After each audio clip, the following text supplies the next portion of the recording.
Welcome to another episode of the Virginia Investor Podcast. I'm really excited about the guest we have in-house today. A few years ago, he called me and said, hey, I am building something along the lines of, hey, I'm building 98 or 100 or whatever the number was of build-to-rent houses in Eastern Henrico, and I want to find the right property management partner.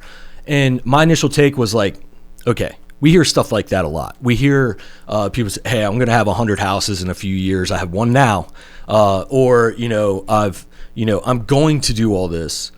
And yeah, it's interesting. It's cool talking to those people and being ambitious. But so we have the conversation. I have that initial thought. I'm like, okay, cool. Well, it sounds good. But has he done anything before? Who is he? And then I start looking into it, and we start developing a relationship.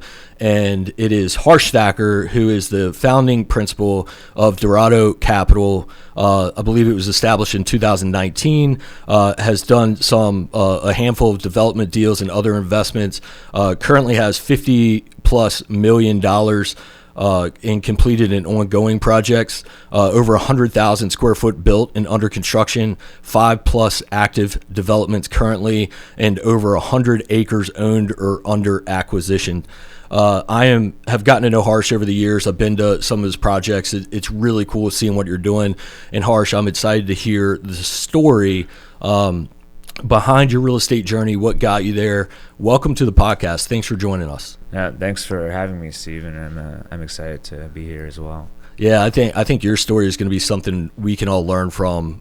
Excited to jump into it. I want to start with growing up. Like, did you grow up in Richmond? What was childhood like for you? Yeah, so I mean, I was born in India, but pretty much my earliest memories are all from Richmond, because when I was like 1.5, 2 years old, my parents immigrated over here, and they've been in Richmond since then, and I've been in Richmond, so kind of grew up in the area. Why did they immigrate here? Why did they choose to do that? So my dad got a job basically here with Y2K going on. Everyone thought the world was ending. They needed as many computer engineers as they could find. So my dad got a job here with the state government, and he's been with the state government of Virginia since then. Awesome. So his job originally was Richmond, and that's what brought you to Richmond City. Yep. Awesome. And so that was more or less what you know as a child, like, because you're not going to remember anything the first couple of years of life. But what was it like those early years as the kid of parents who have immigrated and have not lived in America their whole life? Like, what was childhood like growing up? What kind of challenges did you face, or what did you notice that may not have been a normal childhood? So from normal, I guess it would be, we definitely weren't like the typical American family who was, like used to the culture here. We were still coming from over there. So a lot of the things my parents did would be like, going to wherever there was a Hindu temple. Probably the closest one then was actually, it's still there now. It's just off of Springfield Road. So we would go there a lot.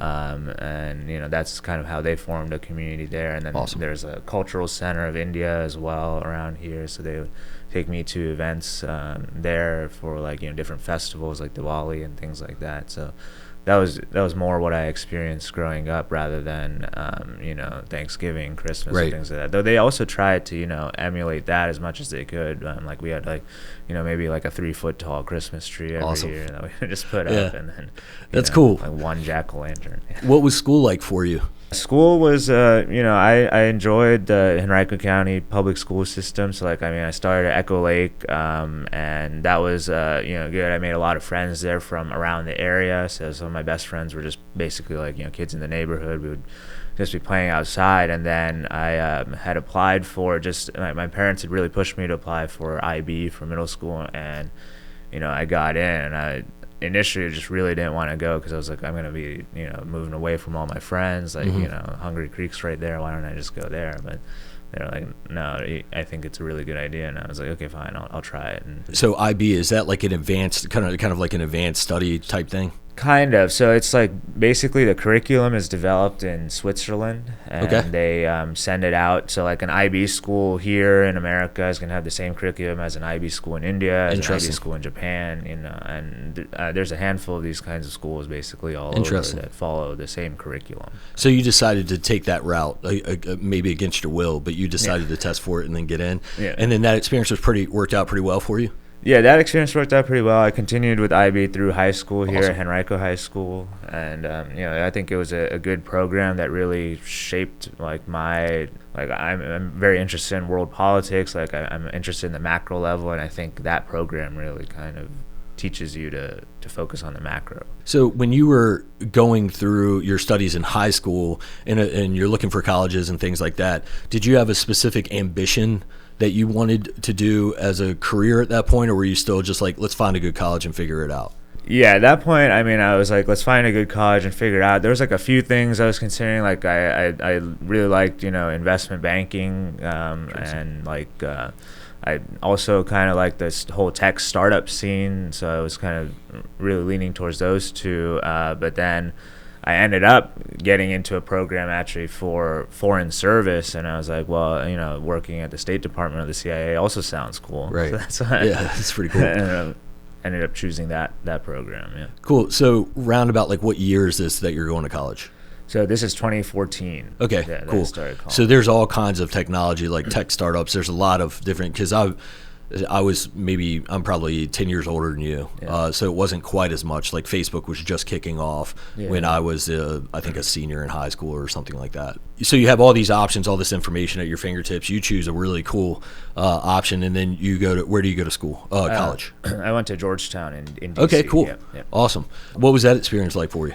That was great, honestly. So, I mean, I met tons of interesting people. Like, the Princess of Jordan was in my class there. There was people from, people whose parents were high-ranking members of the Chinese Communist Party. There was people from, London, from various, like different families that were involved in like politics and things there. It was very like a politically active campus, and you could kind of see that in the student organizations too. It's the only college, I believe, that has its own student-run federal credit union. That's interesting. So you have a diverse background already. Like you have the culture of which your parents immigrated from mixed with the American culture, and now you go to this college and you get cultures from all over the world, like different cultures. Has that like changed the way that you operate or the way that you think in any sense? I would definitely say so. I mean, I've always had a very global view kind of capital, basically. That's how the best way I would describe it. And I've maintained connections with a lot of those people. So I joined a fraternity while I was there, and there was a lot of people from diverse backgrounds there. Professional fraternity. Yeah. When you're going through college, do you still have the same professional ambitions, or has it changed? No. So, I mean, in college, I was initially going in thinking, okay, I'm at school studying foreign service at probably the best institution to do so, with, produced several notable ambassadors, State Department officials, and, Bill Clinton went there. It's like basically like a whole kind of, it was pushing me more towards that. And then I interned at the Department of Energy, and I was just not really impressed by any sort of urgency that they had there, or any sort of, like the bureaucracy kind of, just it mystified me why that was still happening in the 21st century, and like something could run so slow. So that kind of shifted me away from the public sector. That's understandable. Yeah. So like you're this very ambitious, and you want to get after it. You want to make a change, you want to make impact, you want to do something that's meaningful, and then you go somewhere that just kind of like, there's so much red tape, there's things just move at a snail's pace, and it's just not really probably the view you had of what one of the most powerful countries in the world, like how it's run, and you get inside of one other organization, and it's just like there's just not a lot of momentum. Yeah. Yeah. So what did you decide from? Where did your mindset go from there? So from there, I was just thinking, okay, so what do I do next? I kind of wanted to stay around the DC area. I wasn't sure if I wanted to go the full investment banking route, because by that point there had been, all these stories of like the crazy, work-life balance, right, like all the, things like that. And I was like, okay, is that really how I want to do it? I wasn't too interested in IT either, just because I tried coding a little bit in college, and it just wasn't something that interested me. So I fell into basically like an internship at a commercial real estate brokerage. Interesting. Yeah. And that's where it all started. Yeah.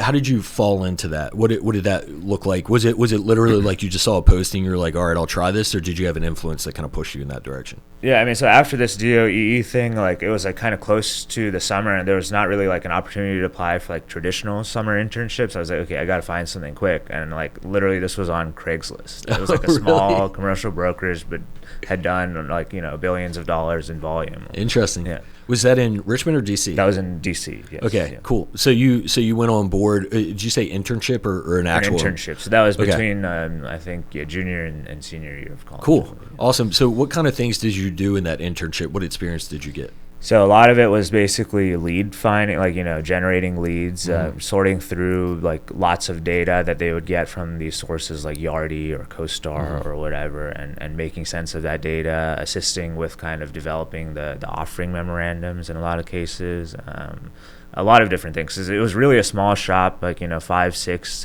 agents at the time. Like the CEO was literally sitting like right there next to me. So I would be able to pick his brain pretty much anytime, and he was a great guy and always willing to share. I would meet developers as well as there too. That's that perfect. They were selling to, capital sources basically. Was it asset class? That's what I was going to ask. Was it like office, retail, multifamily, all the above? Like what sort of asset classes were you learning about? It was primarily multifamily. Okay. So it did have a little bit of mixed use office, retail, but the bulk of it was multifamily sales and multifamily invest. Like they would raise debt and equity for multifamily deals as well as sell multifamily. Man, that's incredible experience. Yeah. That's awesome. And so you saw that. And you got to see probably some fast moving things and really like high level, high dollar stuff as well. Yeah. And it was in a small community. I think a lot of people coming out of college think they need the prestige behind a CBRE, which is certainly I know some incredible people at CBRE. I work with them on a weekly basis, so there's nothing wrong with it. But I think from some standpoint, people feel like they need to be in the world's, the internationally the largest commercial brokerage, which awesome, great for those people and a wonderful place to be. But you can also there's something about being in that small community that really ties you into all levels of the business. Yeah. Sure. So that's great experience. Yeah, it was super hands-on. I learned a lot from there, and we bought our first development deal when I became a developer. Actually, from them, they gave us a first look because of our relationship. That's cool. And I should also mention while I talked about CBRE also has small teams that they operate in, so you could still get a good feel if you went to intern with a CBRE and you were a part of one of those small commercial brokerage teams of really powerful people. So you can get the same deal there, but I think you get the idea. So you got to do this, and then you go back to one more year of college? Yep, one more year of college, yep. Are you sold on real estate at that point? At that point, I wasn't completely sold. So I actually then ended up going into tech sales after graduating. So it was real estate adjacent. It was tech sales for a firm that basically sells software to analyze mortgage-backed securities as well as any collateralized debt obligations of all kinds. So there I really got a really hands-on look with, how are these securitized assets constructed? What are the underlying loans? What do they look like? How are they selected? How do investors basically in New York, and a lot of them were out in the Caribbean or offshore, how do they select these investments? Interesting. Man, that I can see how your experience is lining up to be very successful at what you do today, because you're getting a whole well-rounded picture of commercial real estate development, the financing behind it, the securities behind it, and everything like that. That's pretty cool. So once how long were you in the tech sales, doing that? So I was there for about 6 to 8 months. So I graduated in May of 2018, and then I was there until around December of 2018, January of 2019. And then what pulled you away from that? So initially, I had always kind of been thinking, while I was there, that I wanted to start my own thing eventually. And in December, my dad's brother-in-law was visiting from India, and he has, a construction business there, and he had done his EB5 recently, and now he wanted to invest a little bit more here. So initially I was telling him, hey, why don't we, pull together some capital and buy buy some individual loans from out of these securities. I know how to kind of analyze them. We could maybe find some that are like non-paying and get them either to pay again or buy the collateral for less. And he was like, it sounds great, but it sounds really risky. So why don't we try like something a little bit more traditional instead? Let's try doing some sort of development. Initially, we were looking in Richmond, and at the time, in 2019, nothing was really penciling because, the average sales price of a house was like $180 a foot. Right. So then we looked at DC, and, these guys, Mac Realty, who I had interned with, they had a deal for 6 condo units that they were like, okay, if you can pay this price, we'll let you, kind of have it because that's what the sellers want, and, they'd be willing to go for that. So we were like, okay, let me run the numbers, and we got a 10-day due diligence at that time because the condo market in DC was nuts. Like, you could sell anything basically that got built the day it was built. So due diligence was not really a thing, and we figured it out in those 10 days. Like, we found a contractor, we found a legal advice, we found a lender, and the lender was also brought by Mac. The introduction was made by Mac, so that helped out, and then we just went from there. Yeah, so you had a trusted partner that was bringing you the deal and then giving you some relationships to help expedite that deal. Yeah. What was it? So the condos were already built? It wasn't like a land deal or anything like that? It was a single-family home that we had to demolish and then build 6 condos. But it was approved. It already had all the plans. Yeah, it was already entitled for it? Yeah, the previous developer had done all the entitlement work, and then we could go basically shoveling the ground the day after we closed. Were you looking to develop in Richmond when you were looking for deals? Yeah, the first time initially, we had looked at, I think there was a site off of Kane Road in the West End that we initially looked at for 7 single family homes, and the numbers just didn't pencil. It's interesting that I would always think it's the other way around. Like, you're not going to make anything pencil in Northern Virginia, but you went there because Richmond wasn't penciling. Yeah, so COVID shifted everything. Got it. Yeah, okay. And that was really kind of what drove us out of DC and into Richmond as well. Interesting. Yeah, and again, my experience in real estate started around 2018, 2019, and certainly 2018, 2019, I was deep in learning phase. So I wasn't looking at any infill development or anything like that. So I don't know the scope of the markets, but it now, in today's world, it's weird that you would go to, in thinking about it, that you would have to go to DC to have something make sense, or Northern Virginia to have something make sense instead of Richmond. But now clearly you're in Richmond doing some cool stuff. So you said COVID kind of shifted the landscape and allowed you guys to come back to Richmond where you originally wanted to do some work. Yeah, well, it kind of forced us back there. So I mean, our first project, so we started the 6 unit, and then by the end of 2019 we had already also bought land that was approved for 32 units, and then COVID hit.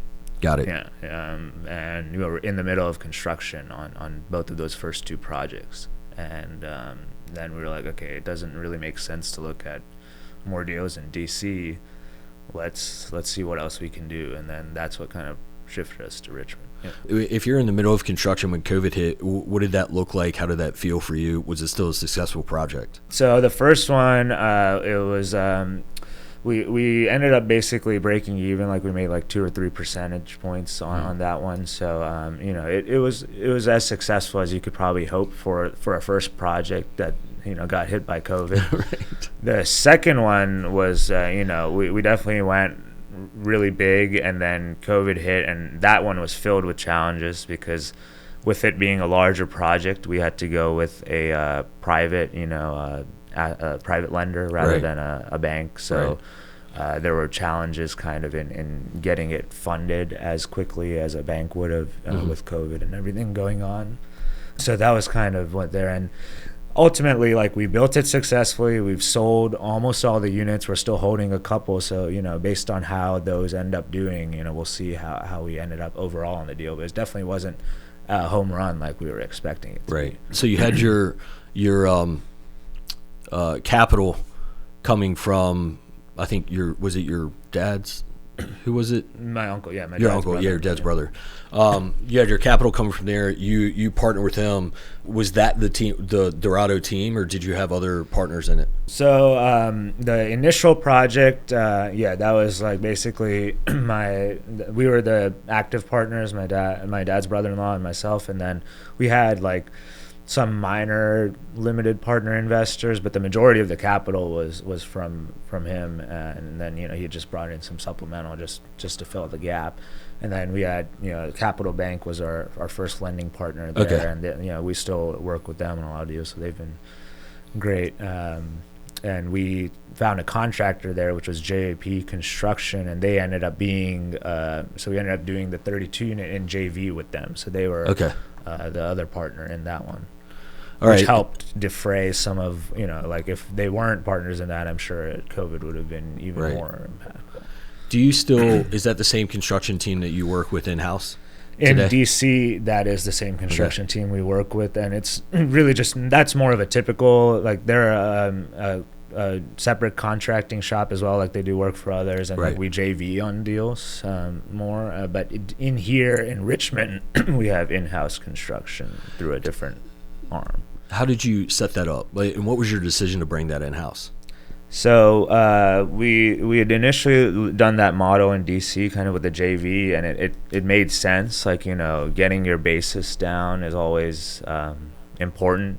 So we were like, okay, how can we make this even better? And then in Richmond, so when COVID hit, like initially the capital markets kind of fully shut down. So I was just like looking at things on my own. So I saw lots in like downtown Richmond for like 15, 20 grand. I was like, well, I mean, this seems like a no-brainer. Let me just Right. buy these in cash, and then see, like, if I have to sit on them, I have to sit on them.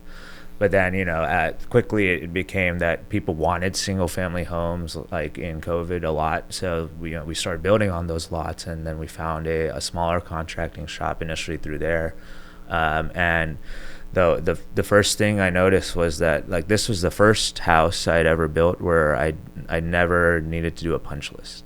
I walked in Awesome. the day it was supposed to be C of O, and like the drywall was pristine. Like he had already done all that before I walked in, and I was like, okay, well, this seems like a good partner for me to have long term. So we did a few more houses with him, and then we like talked to him about, okay, let's do like a kind of at cost arrangement where you'll share in the back end of the profit. So that's how it initially started. And then since then I've acquired a stake in that contracting firm as well. So now everything's more streamlined. That's awesome. That's a good way to do it. So you started with it just being a third-party relationship. Yeah. They did so well that you essentially were convinced to like try to buy into that company, and were able to. Yeah. And then now you can partner on development deals with them essentially as a partner. So you have construction in-house now. Yep. And so your interest and values are all aligned on these projects. Yep.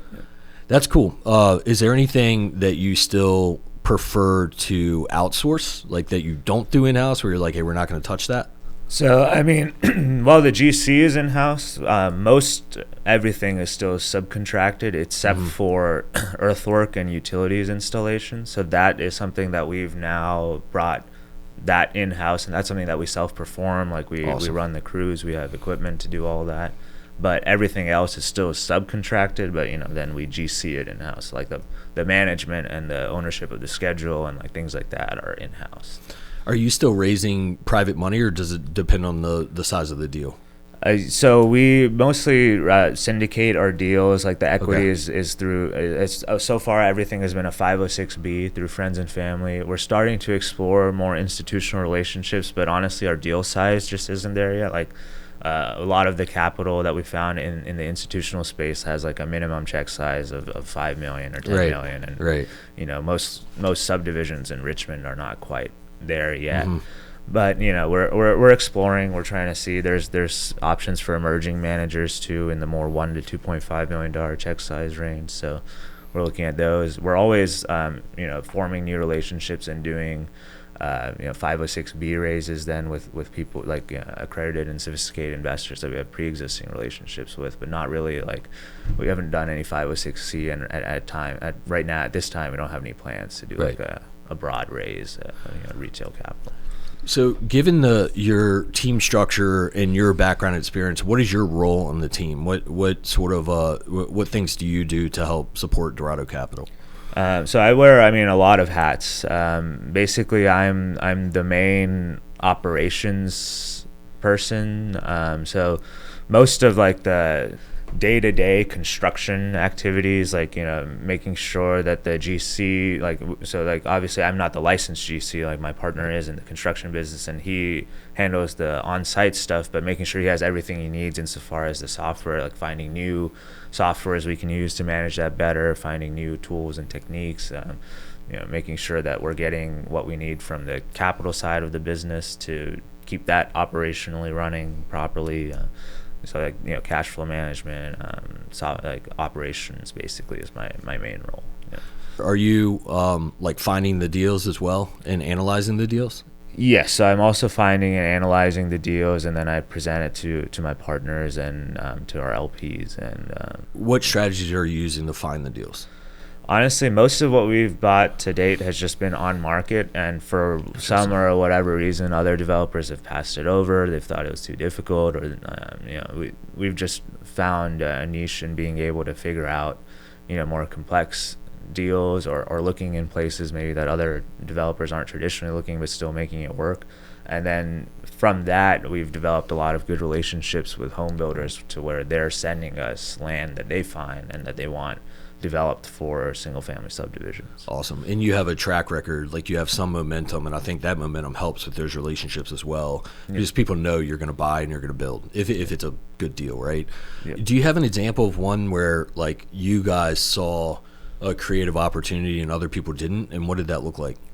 Yeah, so I would say the first one was Chestnut Flats, which is the 12 townhomes that we built downtown. That one had been on market, and the soils were kind of not great, and the site layout was it had like a really old building on it that the city was kind of trying to get developers to keep, but it wasn't mandated. And so we took it to Walter Parks, and they came up with this really unique idea of using the center as like a courtyard and then putting the houses around it.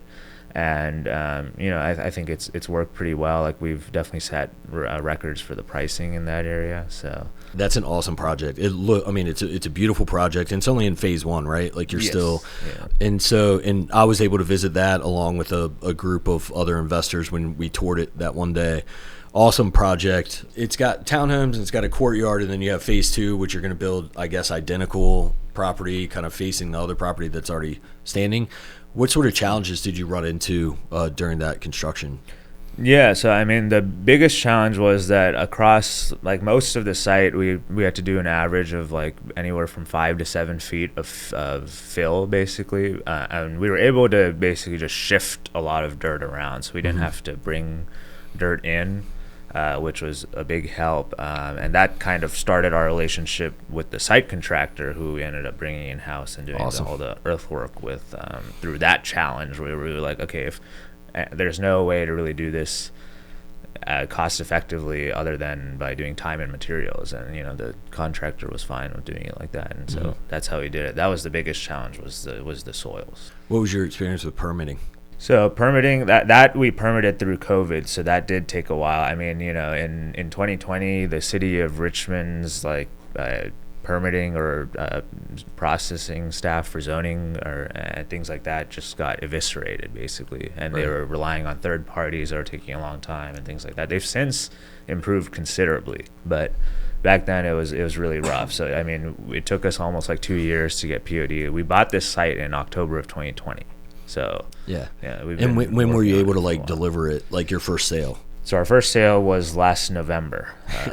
So 4 years ish. Yep. Yeah. So did you expect that? Was it underwritten for that? Like how did that affect your returns? No, it was not underwritten for that at all. But the good thing was basically that at the time we bought it, we were like, okay, we're going to sell each unit for an average of $330,000 a unit, and our first sale was for $440,000 a unit. Right. So time helped you out a little bit in that case, but obviously the market was trending upward. But if had that not been the case, and had it not trended up, that would have been pretty pretty Sure, more painful, I guess. Yeah. And then, so now, has phase 2 started yet? No, so we are planning on starting phase 2 as soon as we get the next contract in hand. We've sold 50% of phase 1, so Okay.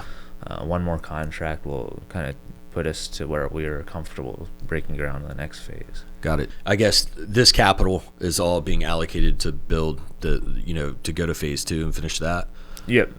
So it'd be like we have to pay off the initial loan that we got for the construction and then get a new loan for phase 2, which would be a little bit smaller. Got it. Cool. How has your strategy shifted since, because you got off to a strong start right before COVID. I mean, it happened pretty quickly for you, largely probably because your background, your relationships, like your knowledge, you're pretty well set to go off and do this, but you picked up momentum pretty quickly, but it was right before COVID. Yeah. So how did COVID shift your perspective on either asset types or the way you're buying things or how you're developing?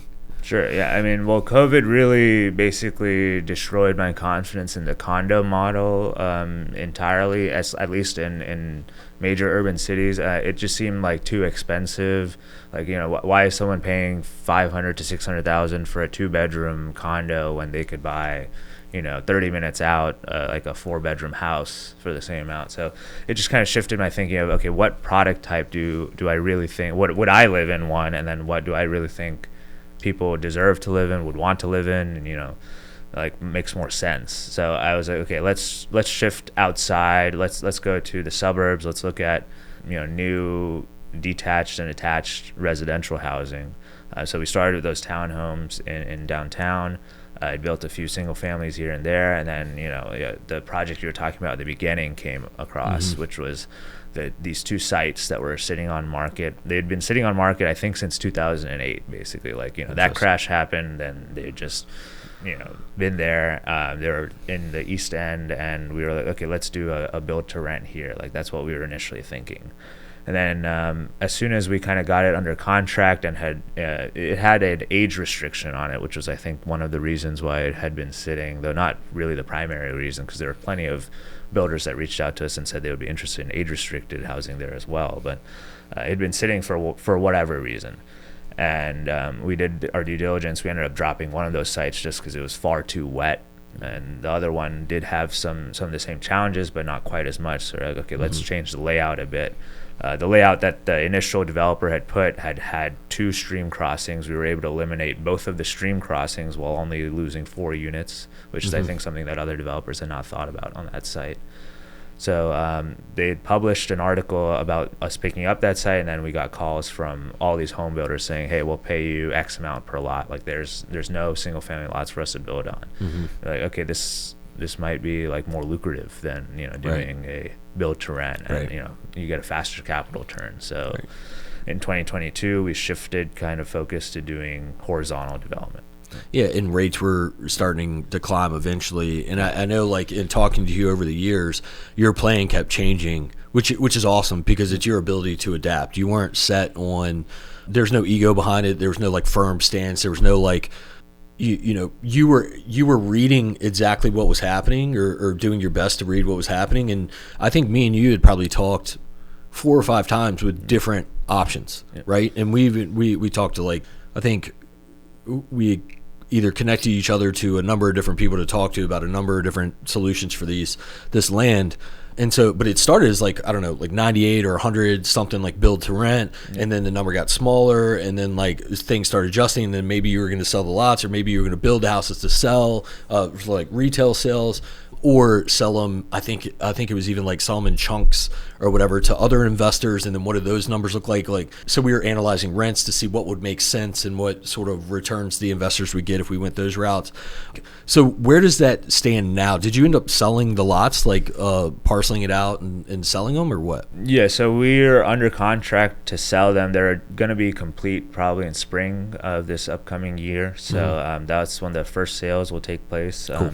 Yeah, we got it under contract to sell in January or summer of 2023, basically. And we've been kind of working through the permitting process and then the development since. So right now we're in the middle of building the road there.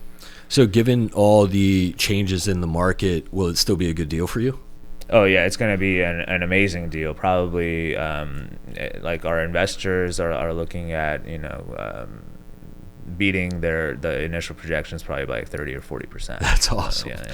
That's awesome. And again, like, credit to your ability to get creative and adapt and not like just bail out or give up. I mean, this people look at real estate and they want to get rich, right? They want to make tons of money. You bought these years ago, and you've been just steadily, consistently trying to figure out what's the best play, right? And it's not like let's do it now, let's just flip these, and so you've been patient with it, you've been steady, and that's awesome. So your investors are going to benefit from that. That's cool. So talk to me a little bit about NIMBYs. Explain to me what that means and sort of what some of the recent challenges you've had with that are.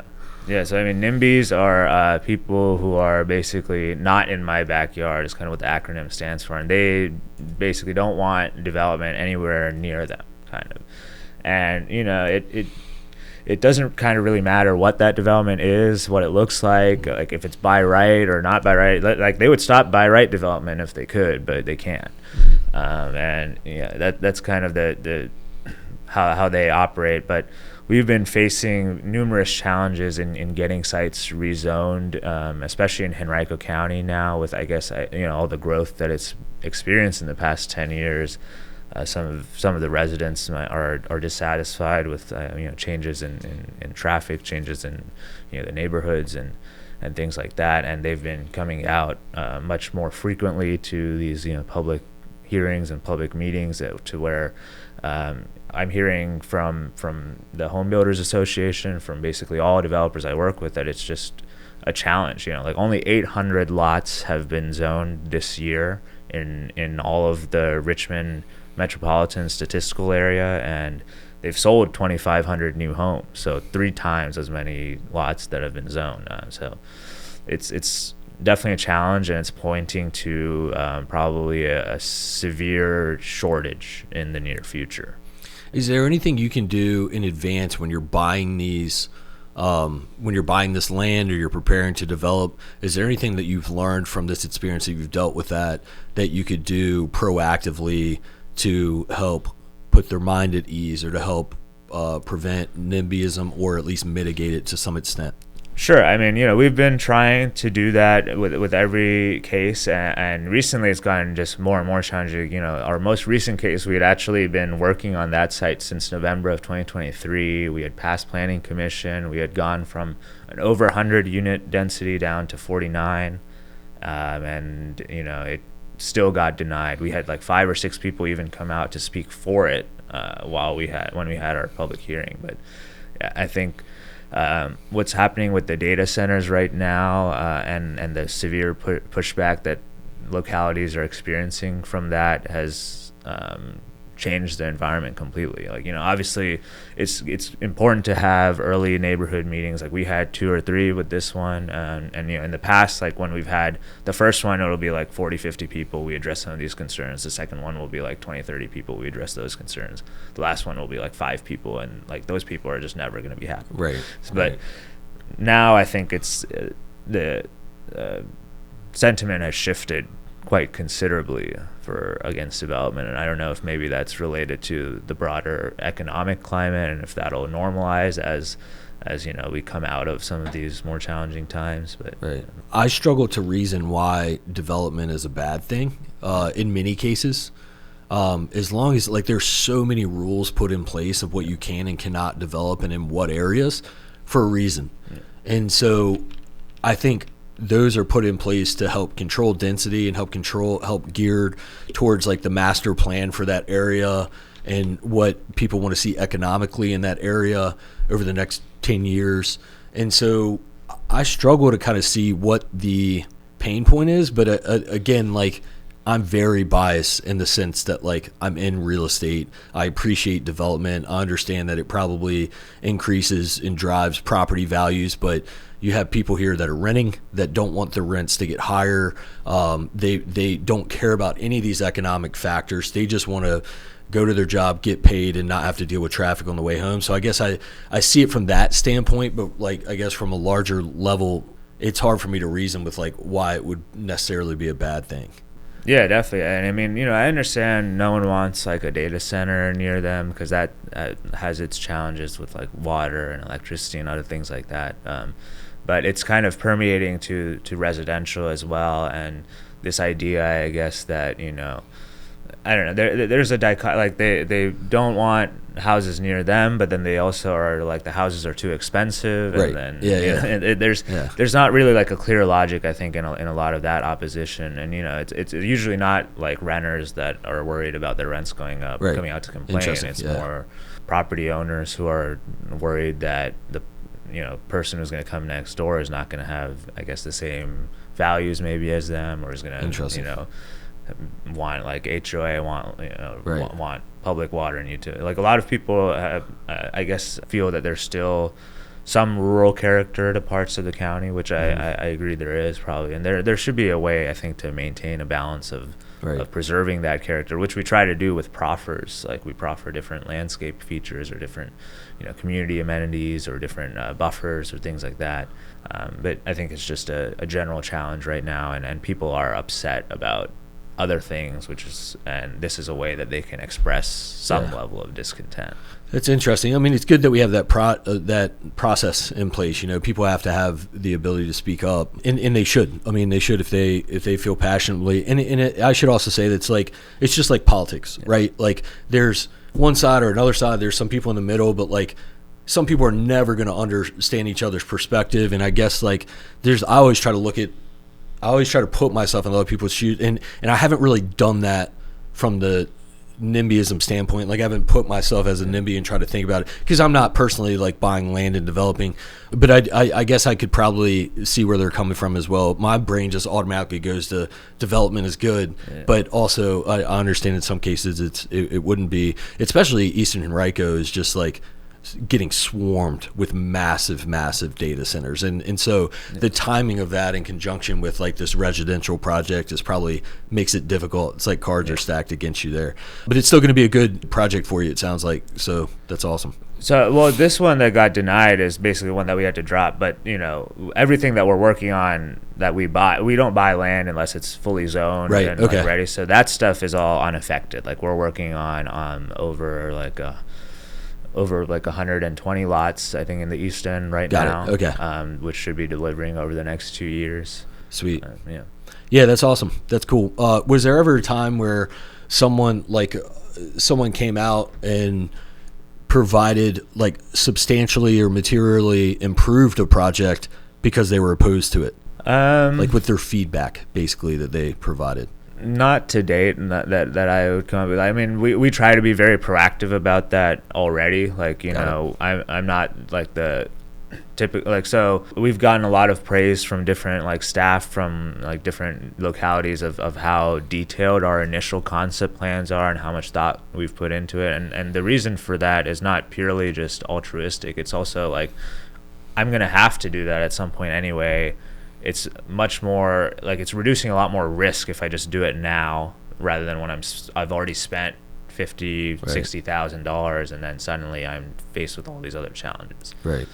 What do you prefer now? Like you have experience with infill development projects, whether it be condos or townhomes or single family houses, and then you have some experience developing subdivisions. What do you what are the differences when you're underwriting them, and then what is your preference? Yeah, so the differences in underwriting, I mean, typically when you're underwriting a full vertical build out, you're not going to be able to get really more than a 20% margin on the revenue, but it's going to be a lot more revenue than if you just do the horizontal. Interesting. On the horizontal, we're usually targeting a 30% margin. So it's a little bit more margin, but a lot less revenue. I prefer, though, doing horizontal because, I mean, ultimately everything at the end of the day is about the bottom line. Right. And you can do more volume. Like I could just do more of these horizontal deals. The other thing we found in vertical is like those townhomes that you saw, like we've been setting great prices. It's been doing well. It's going to return well, but it's taken more time to sell than I would have thought, and a big reason for that is when conditions get tough, we just can't really compete with Ryan Homes or these D.R. Horton or these larger builders in terms of the incentives they can offer, the prices and that they can go down to. It doesn't really matter if our product is 10 times better or whatever, or even if it would last longer, if it has less energy costs. Like all these things really don't materially affect the ability of the purchaser really to buy it. And I think that's just because of the affordability crisis that we're in right now. And so until there's some sort of long-term solution to that, I think it's better to focus on doing the horizontal work and creating the community so that these builders can come in and put up their houses as quickly as possible, and then introduce new supply. Yeah, that's interesting. What do you see next for Dorado? What direction do you think you guys are going to head over the next 3 to 5 years? Yeah, so I mean, running and pivoting a development firm is kind of like turning a container ship, right? Like, so I mean, we've started this pivot to lot development in 2022 from condo and vertical development, and we're probably going to finish that transition in 2026 finally. Like, be out of all of our vertical stuff, be fully vertically integrated for all the horizontal work, have like the equipment and all that, and now we'll really be ready to hit the ground running on developing basically subdivisions for home builders. So that's kind of my goal, is to take Dorado Capital to the place where it's the best provider of single family home lots for home builders in Virginia and hopefully the Mid-Atlantic. That's kind of how I set it up and what I'm aiming for. Yeah. That is awesome. What kind of steps are you going to take to get there? Like, that's some scale right there. Like, what are you going to start building out your team? Are you like, you got to get past these projects first? Yep. And then what do you think your next, just as a business owner, I'm curious of like what kind of steps you have in place to get there to see that scale. Yeah. So I mean, this year alone, like, we've brought on like maybe 10 to 12 new team members on the construction side, so like actually operating the equipment and things like that. We've bought like several $100,000 worth of equipment from auction, like off-road dump trucks, bulldozers, different rollers, like different things that you need for the site work. And the goal would be kind of, as we sell these projects, to spend some of that capital into building out that fleet even further, so that we have the capability of doing multiple projects at the same time using our equipment. And it helps with the depreciation as well, so it's tax advantage to kind of do that. And then the goal would be to form deeper relationships with these home builders so that they're sending us more of these deals once they know that, okay, because these guys are vertically integrated, they can deliver these lots for like a few $1,000s less than the next guy can. They'll send us more of these deals. We'll have our pick of which ones we want to do, and and that's how I'd envision expanding. Yeah, and you could decide which ones you guys are going to build on and keep, versus like just sell off. So you can still build your investment portfolio while you're making a lot of capital. Flipping the land essentially. Yeah.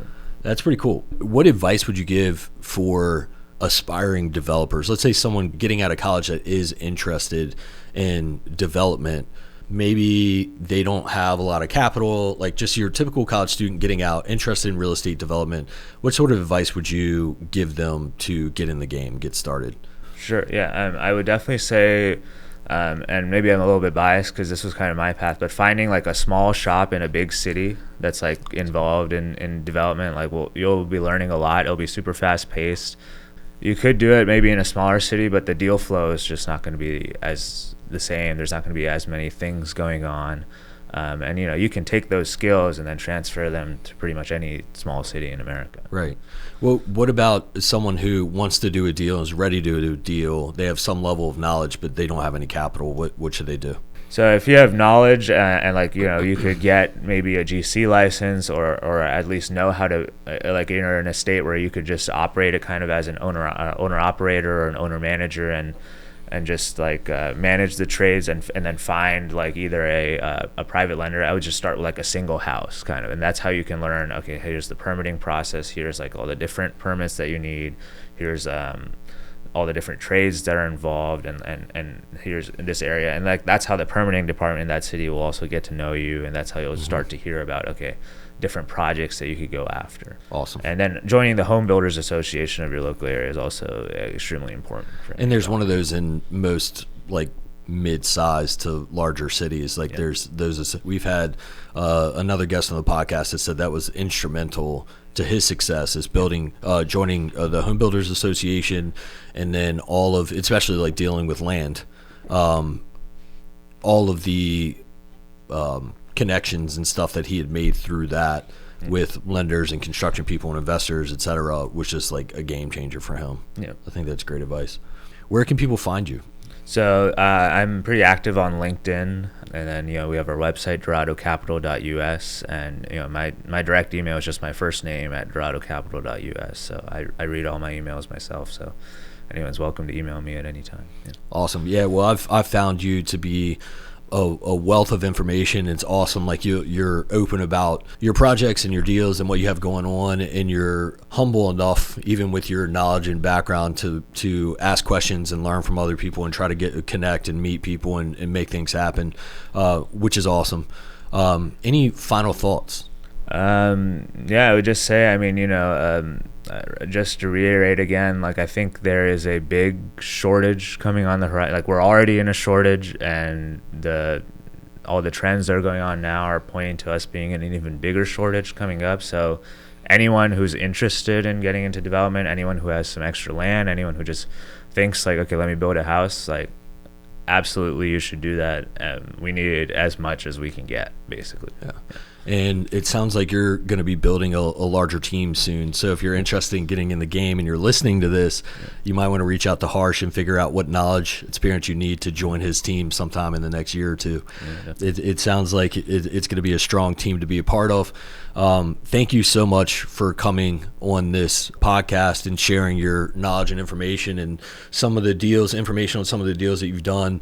I've really enjoyed getting to know you over the years. I'm really impressed with the work that you've done. And now, like, you are connected to everyone, it seems like. I mean, we see your name in articles, we see the moves that you're making, but there's also a lot of good people in real estate in Central Virginia, and they know you, and they know your name, and they're associated with you. And this is one of those cities where good people kind of travel fast or get connected quickly, and you are one of those people. And so I appreciate having you in my network and you being a friend and a resource for me. And thanks a lot for coming on the podcast. I really appreciate it. No, definitely. Yeah, I likewise. I've definitely appreciated our relationship over the years, and I think we're about to do our first kind of deal finally with Peak. We have our first rental property that we're going to do in Richmond. So, and I was just waiting to have a rental property before we did something with you guys. We're mostly in the for sale, but yeah, I appreciate it. Yeah, we've been happy to support you over the years, regardless of like just being a resource or information. Yeah. You're a great person. We want to help support you as much as we can, and now we get a chance to work together. Great. Yeah. Awesome. I'm looking forward to it. But thanks again. It's been great talking to you. I appreciate it. Yeah, likewise. Yeah, thank you.